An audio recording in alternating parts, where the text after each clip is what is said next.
Hey everybody, what's happening? It's Brent Axe here live on the Syracuse Orange basketball Facebook page, and we're coming off the heels of a Syracuse Orange loss, but a pretty impressive showing, I got to say, against Duke tonight at the ACC Tournament in Charlotte. Final score, Duke 84, Syracuse 72. So Syracuse now will await, and its fans will await, a rare stress-free Selection Sunday. The last few years have been pretty stressful for Syracuse. Are they in? Are they out?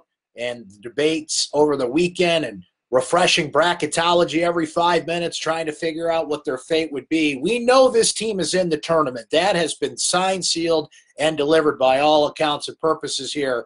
The only questions that remain are who they play, where they play, and what seed they're going to be. So Syracuse falls to Duke tonight, but I think got what they needed out of a trip to Charlotte in the ACC tournament. So let's discuss that. Please like and share this post. I'll let people know that we're here chatting live. You can also find this on YouTube. We put it up on the Syracuse Orange Sports YouTube page. I put it in my recap on syracuse.com, or just search YouTube whenever you want to find these post-game chats. And now that the ACC tournament is concluded, we'll be here after every NCAA tournament game for the Orange as well. We've been here all along throughout ACC tournament play, ACC play, and we'll be here for you during March Madness as well. Can you believe it's here? The selection show just a couple days away. So a few things in this game. First of all, Frank Howard was brilliant. We're going to talk about something that Frank Howard did in this game that ESPN just breathlessly discussed during this broadcast when they weren't busy, talking about Zion Williamson and how great he was. And Zion Williamson is amazing. He is an amazing basketball player that I'm glad we got to see play Syracuse tonight. Wish we got to see him at the Dome a few weeks back. But Frank Howard went toe-to-toe with one of the best players in the country. And who saw that coming? Could Syracuse make this a competitive game without Tyus Battle? Could they stay in this game without Tyus Battle? And the answer to that question was yes, because Frank Howard came to play tonight. He finishes with 28 points on the night, 11 of 20 from the field. He goes 4 of 9 from three-point range, hit 4 3-pointers last night as well for Syracuse against Pittsburgh. Just a brilliant game for Frank. He did turn the ball over 6 times. We'll get to his little tripping incident here in a moment. Buddy Boeheim made a nice little run for Syracuse as well. He has 3 3-pointers on the night, finishes with 15 points overall. O'Shea Brissett with 14 points and 7 rebounds. He scores 11 of those 14 points in the second half. Really came around then. Elijah Hughes with 8 points. Certainly not on point, to steal a term, as he was last night, but hit a couple of big shots for the Orange in the second half. Marek Dolezaj and Pascal Chukwu in foul trouble in this one. The refs, I think, really, how can I put this, were unfair to Pascal. There were a few legit foul calls, certainly, but I think some quick whistles on Pascal, some bad calls that went against Pascal. He had a brilliant game last night, didn't have the opportunity to get in the groove tonight as the refs were blowing some quick whistles on him and blowing a lot of whistles if you breathed in the wrong direction of Zion Williamson tonight. But Pascal ends up with just playing 7 minutes and fouls out in the second half with 5 fouls. Syracuse shot 9 of 21 from three-point range. They shot 25 of 52 overall. That's 48%. That's pretty good. Not good at the free throw line. Neither team was good at the free throw line. 13 of 22 for the Orange. Meanwhile, for Duke, Zion Williamson, I mean, what a player. I know that Duke just, gets all this hype, and ESPN hyped up Zion Williamson's return like it was the next coming here, but he's good. He's going to be the number 1 pick in the draft, and he's a pleasure to watch. 29 points, 14 rebounds, 5 steals on the night. Zion Williamson goes 13 of 13 from the field. Just an incredible performance by him. R.J. Barrett, who had 30 points in the Dome a couple weeks back, has 23 points on this night, 6 rebounds. He turned the ball over a bunch as well. For Duke, Trey Jones, 15 points on the night, hit a big 3-pointer to give Duke a little bit of separation in that second half. Duke shoots 53% overall. They go 7 of 23 from three-point range, and I think that's what's going to hold Duke back. I'm not going to write Duke into my Final Four in my upcoming bracket because I think you got to, at some point, be able to shoot threes. They got a couple guys that can shoot threes, Alex O'Connell notably. And, Barrett can step back and hit a 3, and Reddish can certainly hit threes here and there, but they're just not a good, consistent three-point shooting team. I watch Duke, and I see a lot of NBA talent. I see a lot of great players, but I also watch a team that says, man, they should be better than they are, believe it or not. and I can see the flaws in their game. Zion is an amazing talent. He's going to be tough to stop. You can see him doing kind of what Blake Griffin did for Oklahoma, what Danny Manning did, and for Kansas in '88. But, that Kansas team didn't have anybody else. That Oklahoma team didn't really have anybody else. Duke's got 3 top 5 picks on this team, and Zion's just one of them. But there's something about Duke that's going to make me hold back from putting them in the Final Four. I think there's some more well-rounded, complete teams out there, but, certainly impressive tonight in a lot of ways. Now, we brought up that Frank Howard tripping incident. There's no question when you look at the tape that he tried to trip him. What's hypocritical about this and ridiculous about this whole thing, and you may have seen this video going around, there's a great site on Twitter. There's a great website. A lot of you, I'm sure, have heard of it. It's called Old Takes Exposed, Freezing Cold Takes. It's one of my favorite follows on Twitter, and it's exactly how it sounds. I've been a victim of this, by the way. They take kind of your old opinions, as ridiculous as they sound, and they bring them back up, right? So Jay Williams just freaking out at the halftime show on ESPN because Frank Howard tried to trip Zion Williamson. I don't think there's any question he tried to. He stuck out his foot. He did kind of try, reach for him afterwards. It appeared like he kind of regretted doing it. It was a bad decision. Frank probably should have been given a flagrant 2 for it. But, look, nobody spotted it live. I think, it kind of hit Twitter and ESPN reacted to it. And there's Jay Williams just freaking out on the ESPN halftime show. I saw Keith Olbermann and some other ESPN personalities on Twitter saying that Frank should have been tossed. The hypocritical nature from Jay Williams is this is a guy who, in the video's out there, it's going to hit the internet, right? This is a legit video. It's not doctored or anything of that nature as much as I could tell.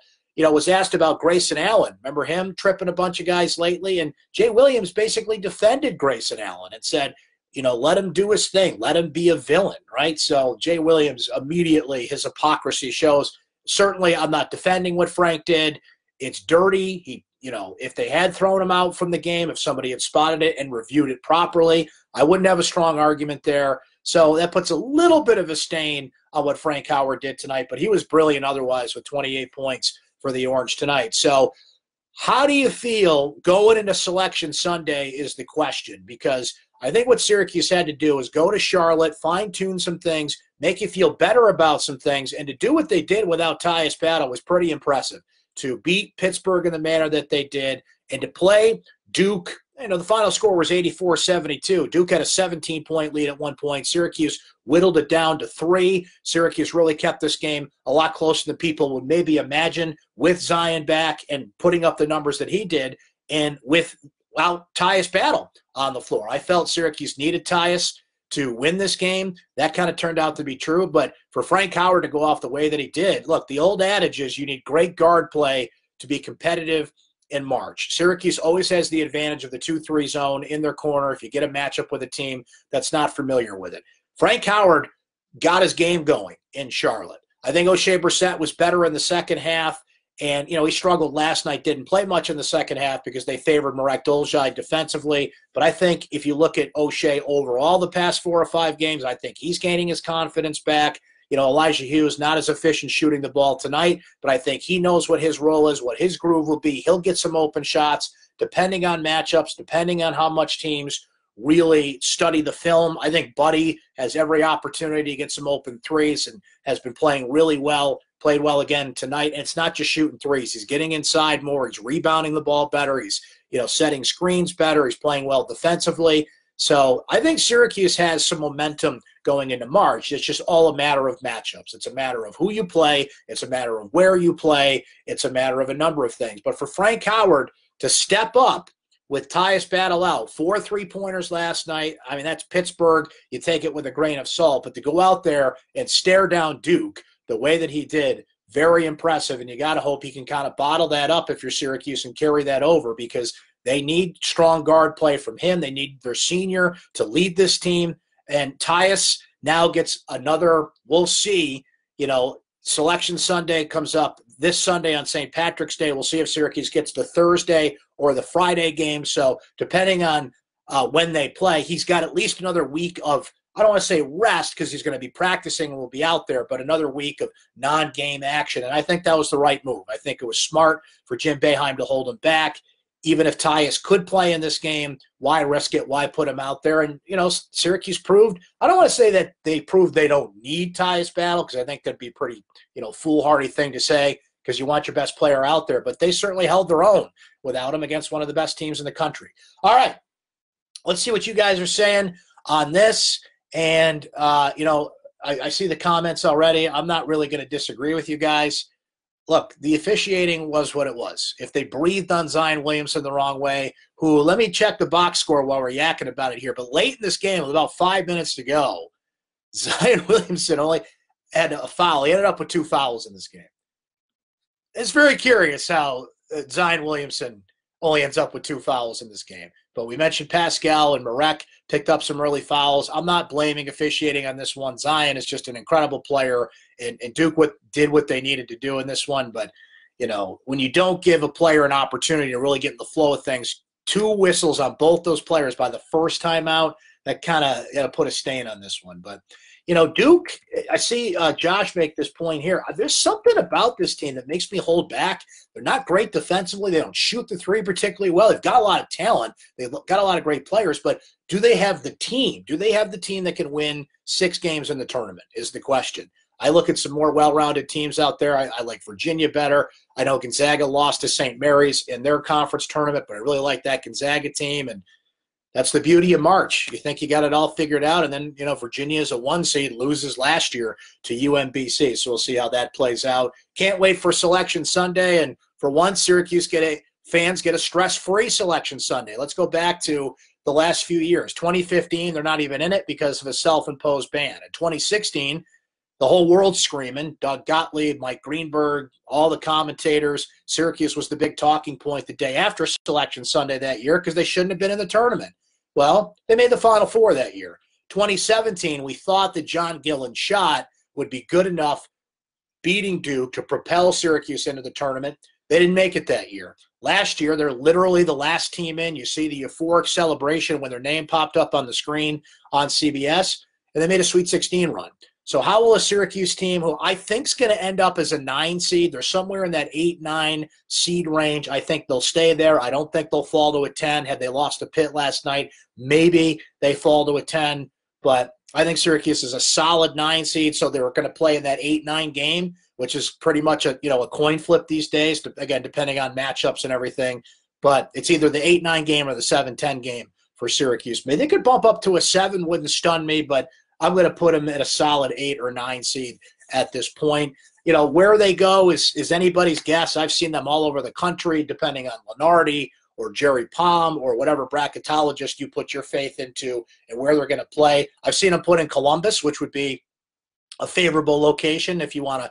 And people watch it on Facebook tonight from all over the place, from all over the country. But if you're in central New York and you want to go see that game, Columbus is, what is Columbus? About a 7-hour drive from here. So, I don't think it's going to be a regionally friendly regional for Syracuse. They could be anywhere. They could be in Columbus. They could be in Salt Lake City. They could go to San Jose. When you're an 8 or a 9 seed, you're not going to get favorable treatment from the committee there, but they are firmly in the tournament. We'll see where they end up and who they end up playing on Selection Sunday.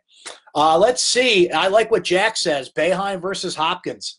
I'd love to see it, because it's the only time you're going to see it in the NCAA tournament. I don't think they'll schedule each other, and I don't think they'll end up in like a Maui Classic or one of those preseason tournaments, so that'd be pretty cool if they did. Washington's about an 8 seed, which is pretty amazing considering they won the Pac-12 going away, but the Pac-12 is such a bad league. They might only get 2 bids, if that, and Washington, I think they might end up bumping up to a 7. But if it is an 8-9 game, and it is Syracuse-Washington, and it works out, if the selection committee would love to put a nice, juicy matchup on your bracket, that'd be right at the top of my list. Would love to see it happen. Bill saying, after playing without Battle, Cuse is now a stronger team. We're ready to dance. That's a good way to put it, Bill. They're a stronger team. There's something about adversity. There's something about having to come together when adversity hits. Last year's a great example of it. This was a team down to 6 guys, and they found a way to, kind of ugly their way to the Sweet 16, defensive team. All those games were in the 50s and 60s. So they are a better team in the sense of they came together. but they're not a better team without Tyus Battle. You still want Tyus Battle out there. I mean, Tyus Battle had 32 points against Duke earlier this season and helped Syracuse beat that Duke team. So I don't want to say like, forget Tyus, they don't need him. We'll see how that goes next year when Tyus Battle moves on. But those saying, don't tell me they're a better team without Tyus Battle, because that's no. But I get what you're saying. Bill, I get what you're saying, that they kind of found a way to come together as a team without their best player, but he's still their best player, and you want him out there if he's healthy. And by all accounts, it looks like he's going to be healthy for next week. Brian saying 7 deserved and won't have to play the ACC one right away.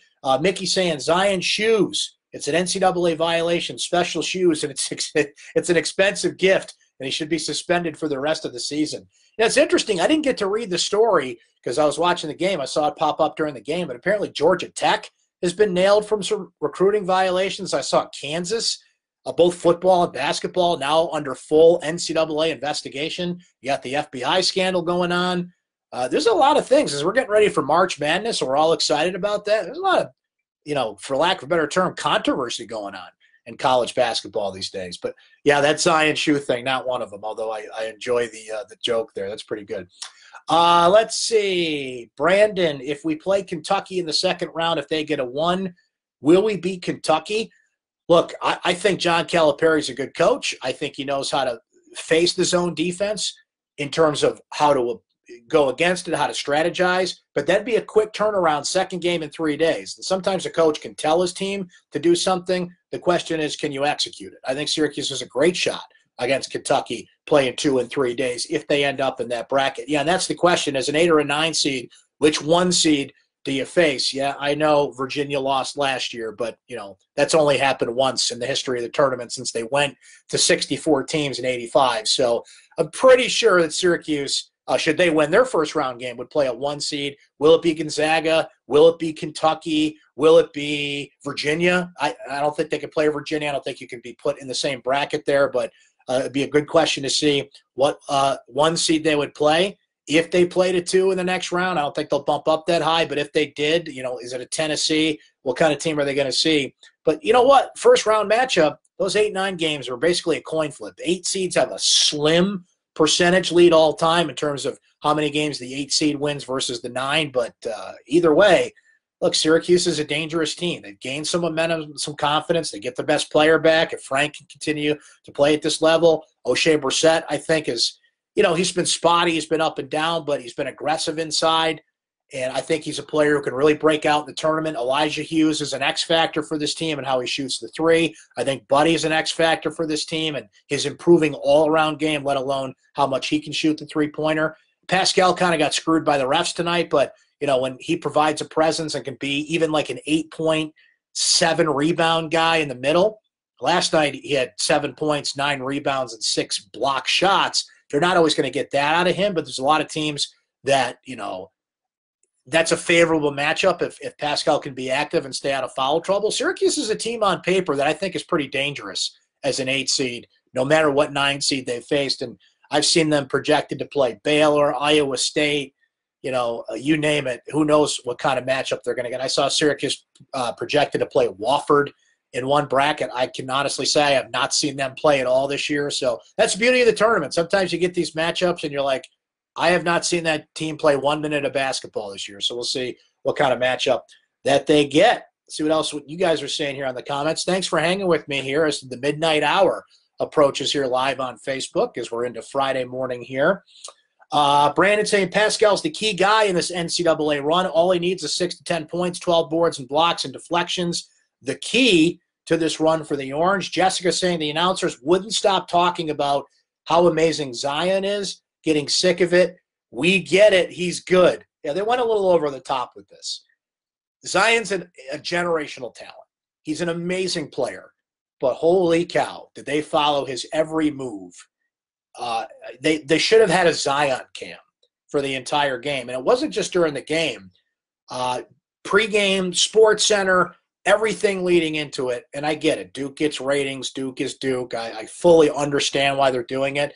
But after a while, you just want to scream at the TV, okay, guys, we get it. But then, look, he goes 13 for 13 in this game. You don't see that every day. the 5 or 6 Sports Center highlight dunks that he had, I mean, he's an amazing generational talent. So in a way I get it, but in another it's like, okay, guys, how many different ways can you tell us how good Zion Williamson is? They found a way to do that tonight.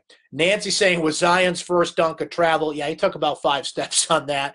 So I'll say this, Nancy, was his first dunk a travel? They're getting him ready for the NBA, that's for sure, because in the NBA, that's never a travel, but that one certainly was. He had a lot more plays that weren't travels, though. Great offensive rebounds, some other dunks, some great plays. Step back, hit a 3, hit some jump shots. Just now I'm doing it. Just a terrific overall player, right?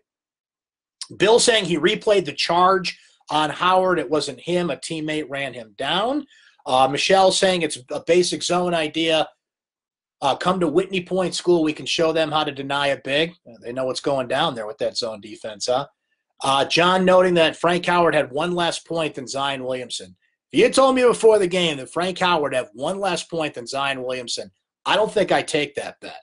By the way, for entertainment purposes only, depending on if you got in an 11.5 or 12, Syracuse either pushed or covered in this one. I came down to the wire on that one, for entertainment purposes only, of course. Let's see. Rob noting that Duke needs to rediscover the identity they had before the Zion injury in order for them to be a team that can win 6 games and win this thing. I don't feel good about writing Duke down. I think they can get beat. I think a good team, Sweet 16, Elite 8, that can hit some threes. If they end up playing Virginia at some point, a team like that is well-rounded, can rebound, good defense. Syracuse, even tonight, created a lot of turnovers for Duke. Duke had, let's see here, they had 18 turnovers in this game against Syracuse, a team that they're used to playing and know how to face the zone, and it's not like, they got, blindsided by that. It's the 3rd time they played Syracuse this year. So there's just something about this Duke team that's making me hold back that I think they can win the national title. Now watch them get into March and rip it off, and Zion goes on an all-time run here. But I don't think I'm going to be writing them down. Daniel asking if Howard's going to get suspended for his trip. I don't think so. I mean, I'm not a referee. I just play one here on Facebook. But they didn't call anything during the game. So I don't think the ACC can circle back on a replay and say, hey, we missed this one, but we're going to suspend you for an upcoming game. Had they called it a flagrant 2 and it went automatically kind of into the review process, that's possible, but I don't think you can circle back after it. But what can happen, as we know, if this gets enough attention, ESPN was certainly screaming about it. People have written stories about it. I know we've got a story up about it on syracuse.com. Sometimes you kind of give in to the bad PR, but nothing happened. Zion didn't get injured. He didn't even trip on the play. So I think they'll probably just let this one go. Certainly possible they'll look at it, but they didn't catch it during the game. If you didn't catch it during the game, I don't think you should be able to circle back secondhand, be like, oh, well, you're gone for the first game of the NCAA tournament coming up. And it wasn't that severe. It was an attempt. He didn't execute it. Zion didn't go down. I think he just let it go, but that's just me.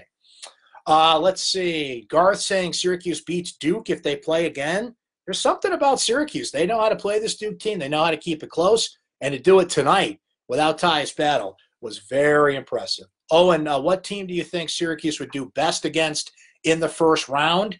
That's a great question, Owen. I've seen Iowa State. I've seen Baylor. I've seen a lot of Big 12 teams projected to play Syracuse in the first round. It's always best to play a team in the first round that doesn't know the zone and spends all week trying to figure it out, and then they get out there and they're just bewildered by it out there for the first time. It's one thing to prepare for it. It's another to play for it. And then you get another team on day 2, even a 1 seed on a quick 2-day turnaround. It's hard to get used to it. For people that love to complain about the zone defense, this is when you cash in your chips, because there's a lot of teams in the tournament that have not seen it all year round. Syracuse got to hit their threes. They got to get great inside play from Moshe Brissett and hope the Tyus Battle is healthy. And this has been a Syracuse team that's, one other thing that really went away in Charlotte, and you hope carries over into March, is their second half struggles. It's a team that really struggled in the second half of games going into the ACC tournament, but played 2 great second halves in Charlotte, relatively speaking. I know Duke pulled away in this second half, but This is a Syracuse team that fixed a lot of what ailed them going into Charlotte, and I think they're playing with a lot of confidence going into March. So that is when we will meet again, my friends, after Syracuse plays in the NCAA tournament. We're not sure when that is right now, of course. We'll find out on Sunday. Thanks for hanging with us here on Facebook Live the past 2 nights. I know it's late for a lot of you in the Eastern time zone, but we got people checking in from all over the place, so we appreciate you hanging with us. Next Facebook Live chat that I know of will be after Syracuse's first NCAA tournament game, but who knows? I might pop up after Selection Sunday or leading into Syracuse's first NCAA tournament game next week, so keep an eye out for that. Look for my recap on syracuse.com in the morning and all of our great coverage from Chris Carlson and Donna DeToda, who are down in Charlotte. Enjoy the rest of your weekend. We'll see where the Orange land in the brackets on Sunday. In the meantime, thanks for hanging with us here on Facebook Live.